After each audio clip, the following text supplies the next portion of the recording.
ये जो मानव शरीर है, इसमें चंद्रमा की प्लेसमेंट देखकर जन्म पत्रिका में हम उसके मन के विषय में विचार करते हैं, और जब हम उसके सूर्य की को देखते हैं तो उसकी आत्मा का विचार होता है कि आत्मा कहाँ से आई है, क्या स्वभाव है, क्या स्वरूप है, क्या गुण है। क्योंकि जीव किस तरह इस संसार में रहता है उससे उसका जीवन परिलक्षित होता है। जैसे कमल पानी में है लेकिन कमल में पानी नहीं है, नाव पानी में है लेकिन नाव में पानी नहीं है, उसी तरह संत जन, गुणी ज्ञानी जन इस संसार में रहते हैं पर उनमें संसार नहीं रहता। आज भारतवर्ष की ज्योतिष शास्त्र की अस्मिता, संपूर्ण विश्व में ज्ञान का वैभव फैलाने वाले आदरणीय श्री मनोज पाठक जी हमारे बीच कनाडा से जुड़े हुए हैं। ये एक वैश्विक संगोष्ठी है जिसमें विश्व विश्रुत विद्वान शास्त्र का निष्पादन कर रहे हैं। यह अध्यात्म विद्या अत्यंत मौलिक विद्या है जो व्यक्ति की चेतना से जुड़ी हुई है। यो जागार तम ऋचः कामयन्ते, जो जागृत होता है देवता उसकी कामना करते हैं, ऋचाएं उसकी कामना करती हैं। मैं श्री मनोज पाठक जी से अनुरोध करूंगा कि मध्य प्रदेश की राजधानी हृदय स्थल भोपाल के इस संस्कृत विश्वविद्यालय के वातानुकूलित सभागार में एक एक विद्वान करोड़ करोड़ ज्योतिषियों के बराबर हैं और यहाँ विराजमान हैं, और सब आपकी ओर अपलक निहार रहे हैं। आप अपने मुखारविंद से दिव्य विषय का प्रतिपादन करते हुए हम लोगों के अंतःकरण में ज्ञान का दीप प्रज्वलित करें। आदरणीय श्री मनोज पाठक जी।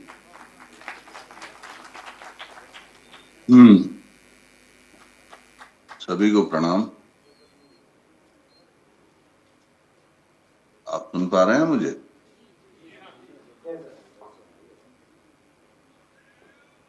मैं बहुत स्पष्ट रूप से तो यहां से नहीं देख पा रहा हूं, लेकिन सुन रहा था। और पहले तो सबको बहुत ही शुभकामनाएं।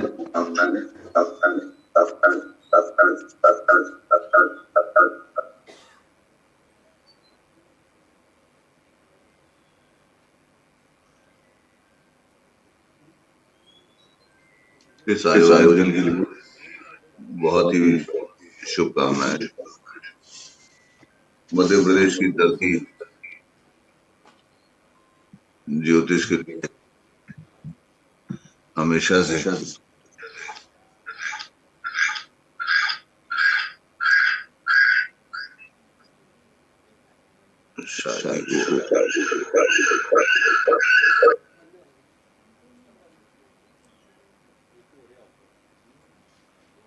जी हाँ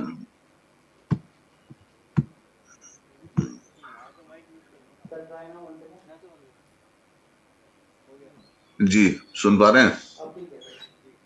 इको नहीं है। धन्यवाद धन्यवाद। सभी को प्रणाम। मंच पर आसीन से जितने आदरणीय ज्योतिषगण उपस्थित हैं सभी को मेरा प्रणाम। मुझे ये मौका मिला आज जब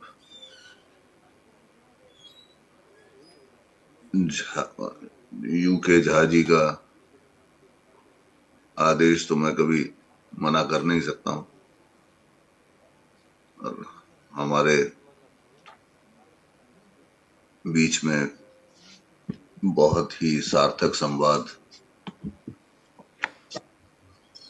हुआ करता था। काफी समय से अब उनसे भेंट नहीं हो पाती क्योंकि वे भी दिल्ली छोड़ गए हैं और मैं भी दिल्ली छोड़ गया हूं। मैं वृंदावन में वास करता हूं और झा जी भी शायद दिल्ली से चले गए हैं।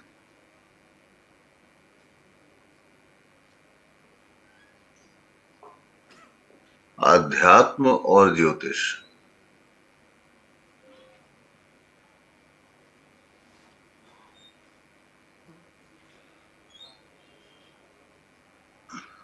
अध्यात्म ज्योतिष से पृथक करके देख नहीं सकते और ज्योतिष को अध्यात्म से पृथक करके नहीं देख सकते,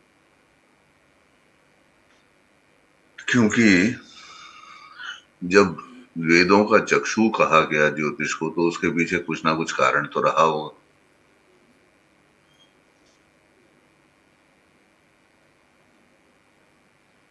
ज्योतिष आध्यात्म के मार्ग में बहुत ही सार्थक भूमिका निभाता है।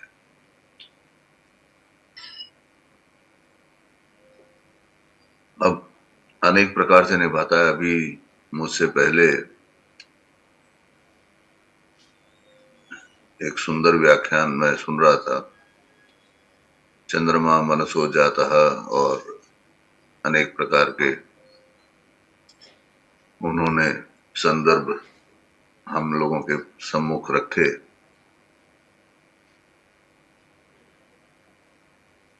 पर यहाँ पर एक मुझे लगता है कि हमें एक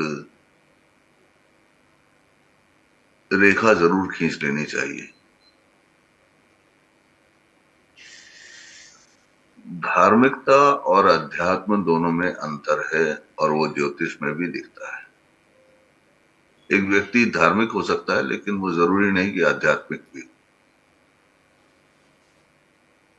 ज्योतिष हमें कैसे मदद करता है ये जानने के लिए।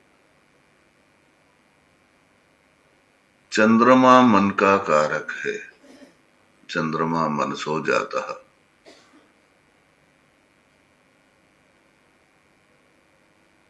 चंद्रमा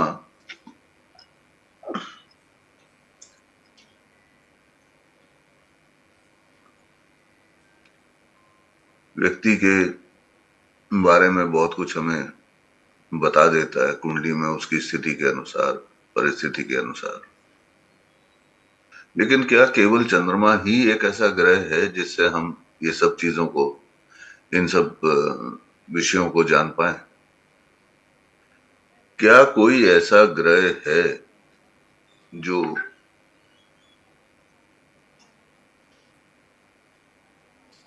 आपको आध्यात्मिकता की तरफ प्रेरित ना करता?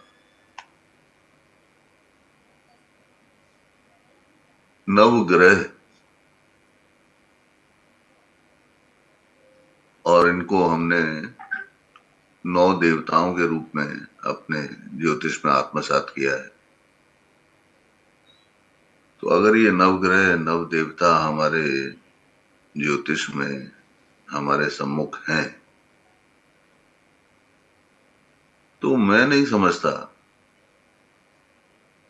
कि मंगल, शनि, राहु इत्यादि आपको आध्यात्मिकता की तरफ प्रेरित नहीं कर सकते। वे भी कर सकते।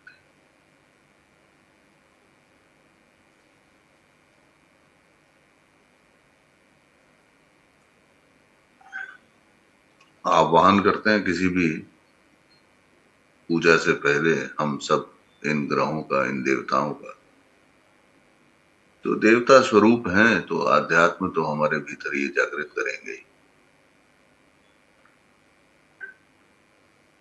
केतु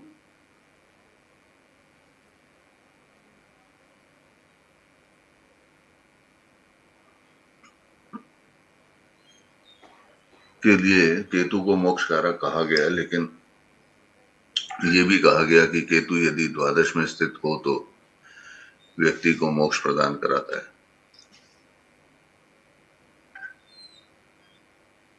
मुझे नहीं मालूम कि आप में से कितने लोगों ने इसको अनुभव किया।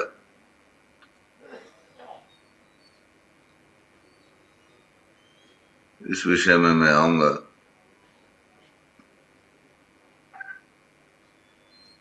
क्योंकि जितना मैं समझता हूं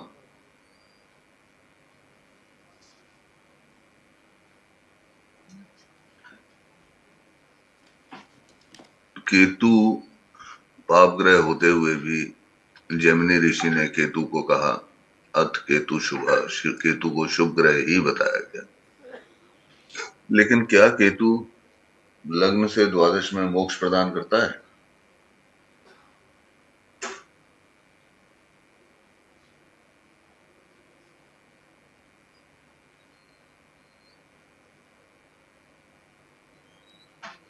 कभी किसी ने अनुभव किया इस बात को?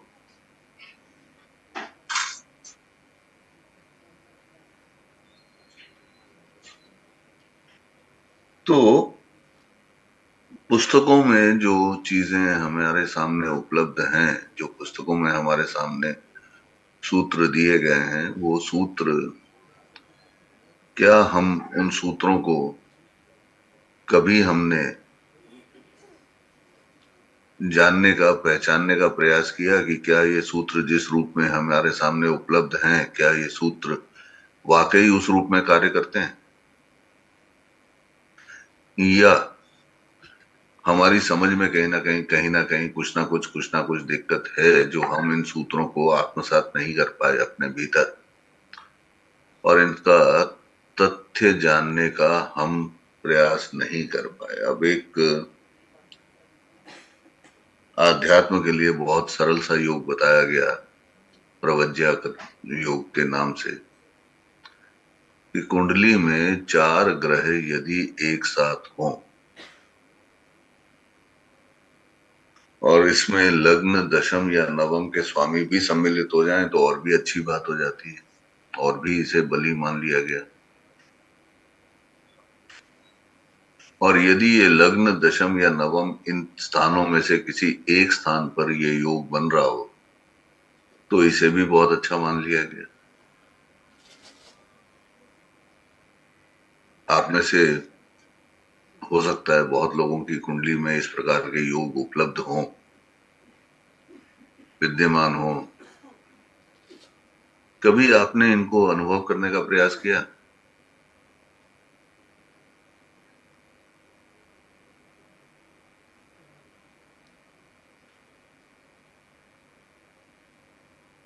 बहुत सी कुंडलियां ऐसी भी आपको मिलेंगी जिनमें इस प्रकार का योग उपलब्ध नहीं होगा, लेकिन व्यक्ति बहुत ही आध्यात्मिक प्रवृत्ति का होगा।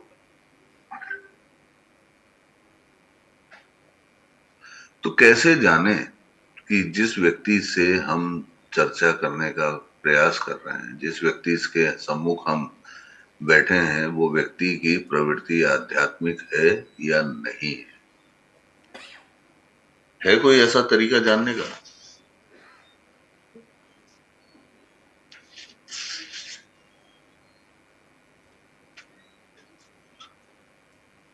केतु इस मामले में बहुत ही एक महत्वपूर्ण ग्रह है। अष्टम में केतु बृहस्पति से दृष्ट या बुध के साथ हो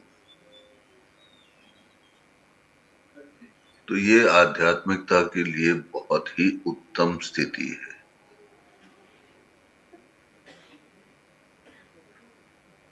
चतुर्थ में केतु पंचमेश या नवमेश के साथ बृहस्पति की दृष्टि हो तो और भी अच्छा। ये भी आध्यात्मिकता के लिए बहुत ही अच्छा एक योग बताया गया है। और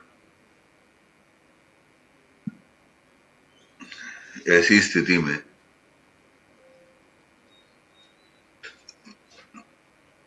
प्रीमोनिशन करके एक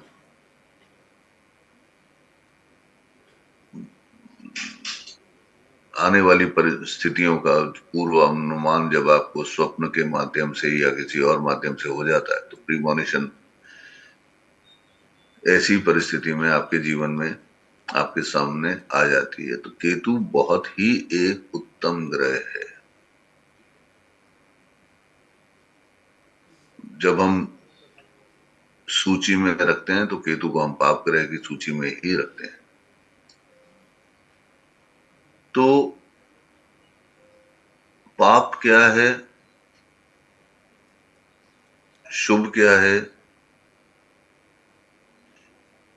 एक छोटी सी बात है और आप लोगों के साथ मैं साझी कर लेता हूं।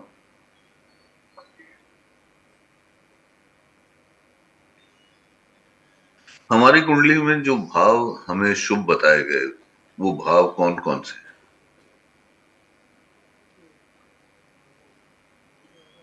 यदि आप उनका आकलन करें आप लोग सब विद्वान व्यक्ति यहाँ बैठे, तो धर्म से संबंध रखने वाले जितने भाव हैं उन्हें ही शुभ बताया गया।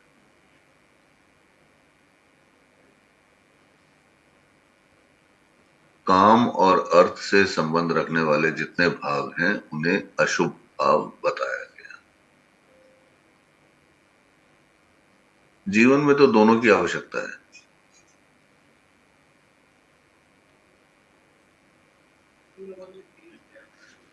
फिर बृहस्पति को एक बहुत महत्वपूर्ण ग्रह माना गया।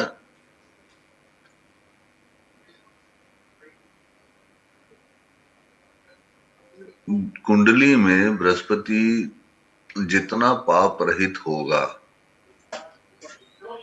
उतना बृहस्पति इस मार्ग में आपको मदद करेगा। खास तौर से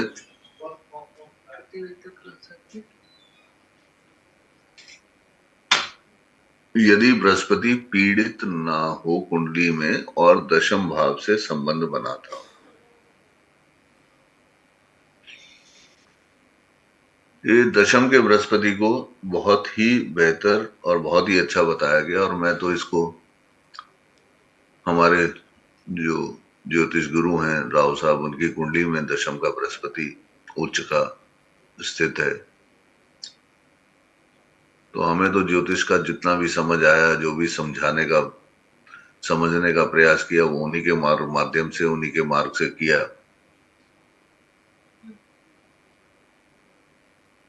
फिर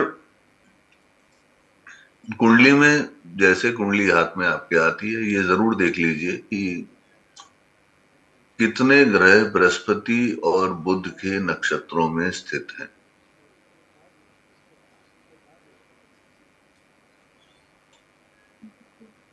जितने अधिक ग्रह बृहस्पति और बुध के नक्षत्रों में आपको कुंडली में मिलेंगे, उतना आपको इस मार्ग में चलने में सुविधा रहेगी।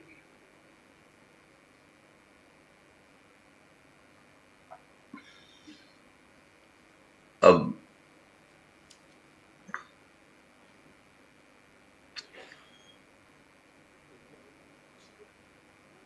कहने को, चतुर्थ में बुध, दूसरे भाव में बुध, अष्टम भाव में बुध, दशम में बुध न केवल ज्योतिष के लिए बल्कि आध्यात्म के लिए भी अच्छा ग्रह बताया गया।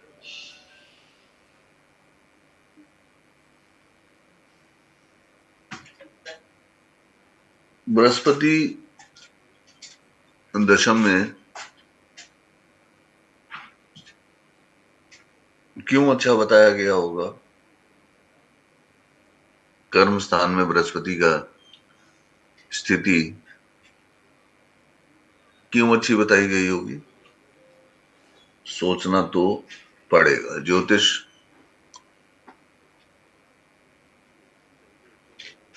पुस्तकों में तो मेरी समझ से जो पुस्तकों में ज्योतिष है उस पर बहुत अधिक आपको हमको मंथन करने की आवश्यकता है, क्योंकि वो शायद उस रूप में उपलब्ध नहीं है पुस्तकें हमारे सम्मुख जिस रूप में कभी ये लिखी गई हो। ये आप में से बहुत लोगों ने अनुभव किया होगा ज्योतिष करते हुए, ज्योतिष की इस यात्रा में चलते हुए।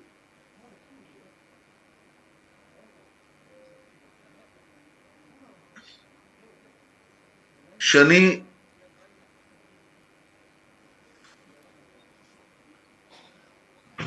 भी आध्यात्म को देने के लिए, एक व्यक्ति में वैराग्य देने के लिए बहुत ही उत्तम ग्रह है। और शनि का संबंध यदि तीसरे से, पांचवें से, नौवें से हो जाए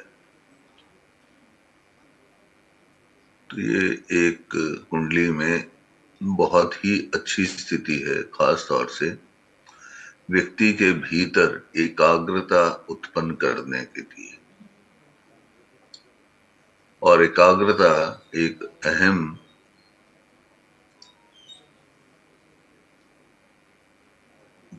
रोल प्ले करती है। यहाँ आने से पहले मैं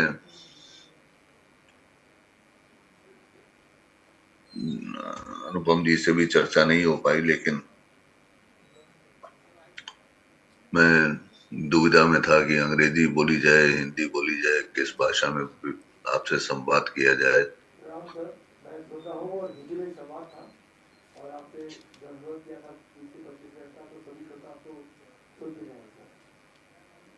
जी धन्यवाद। भाई मैं पूर्व वक्ता से समझ की उनसे उनकी बातों से समझ गया था कि लेकिन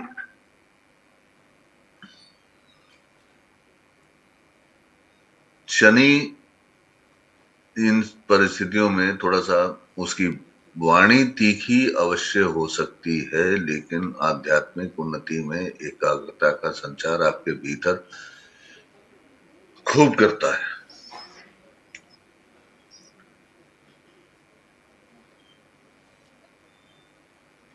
लग्नेश और शनि यदि निर्बल हों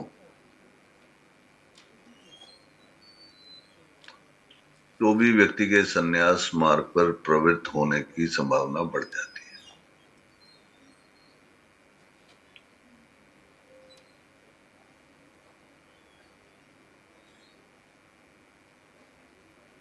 वो सब संवाद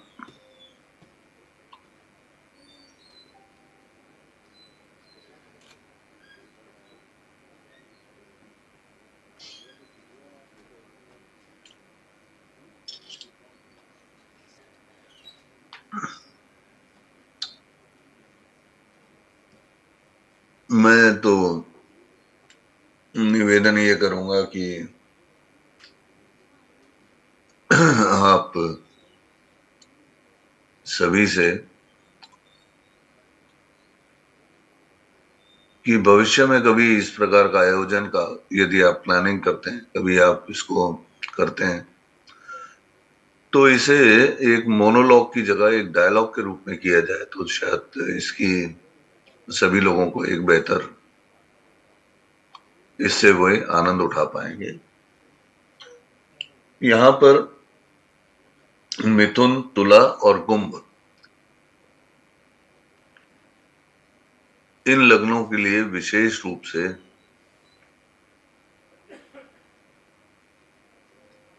इन लोगों को इस मार्ग में उत्तम लग्न बताए गए।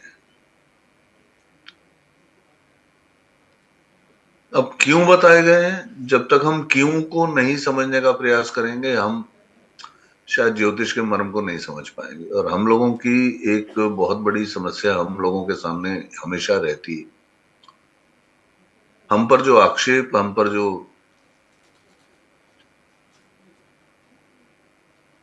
वैज्ञानिक रूप से प्रबल व्यक्ति जो हम पर आक्षेप करते हैं कि हम शायद ज्योतिष को उस रूप में स्थापित नहीं कर पाए जिस रूप में ज्योतिष एक मार्गदर्शक जीवन के थे।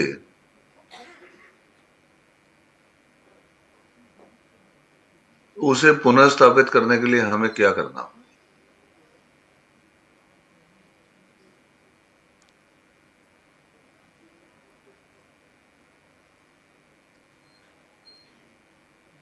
हमें इन ग्रंथों में दिए गए सूत्रों को इस प्रकार से सबके सामने लाना होगा कुंडलियों के माध्यम से, जिसको अंग्रेजी में हम कहते हैं empirically profound research based astrology, जिसमें आप नियमों की पुनरावृत्ति को दिखा पाए। अब 4 ग्रह हो सकता है हम में से बहुत लोगों की कुंडली में यहाँ पे हों, लेकिन हम लोग सन्यासी तो नहीं है।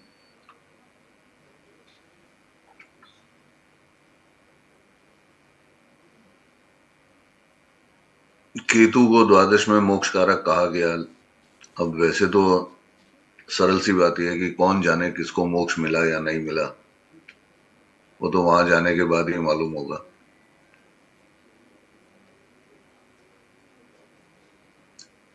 इंदिरा गांधी जी की कुंडली में भी द्वादश में केतु था। हमारे ज्योतिष गुरु की कुंडली में भी द्वादश में केतु है। पर एक अपना साझा एक विचार आपसे कर रहा हूं, आप लोग देखिए। शायद ये लग्न से द्वादश के केतु के बारे में नहीं कहा गया, शायद ये चंद्रमा से द्वादश के केतु के लिए कहा गया।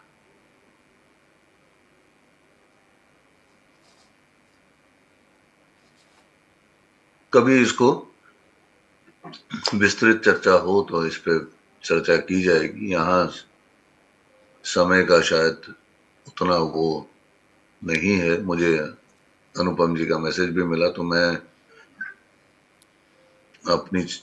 यहीं आज अपनी चर्चा को समाप्त करता हूं। आप सभी लोगों को पुनः प्रणाम मेरी ओर से। नमस्कार।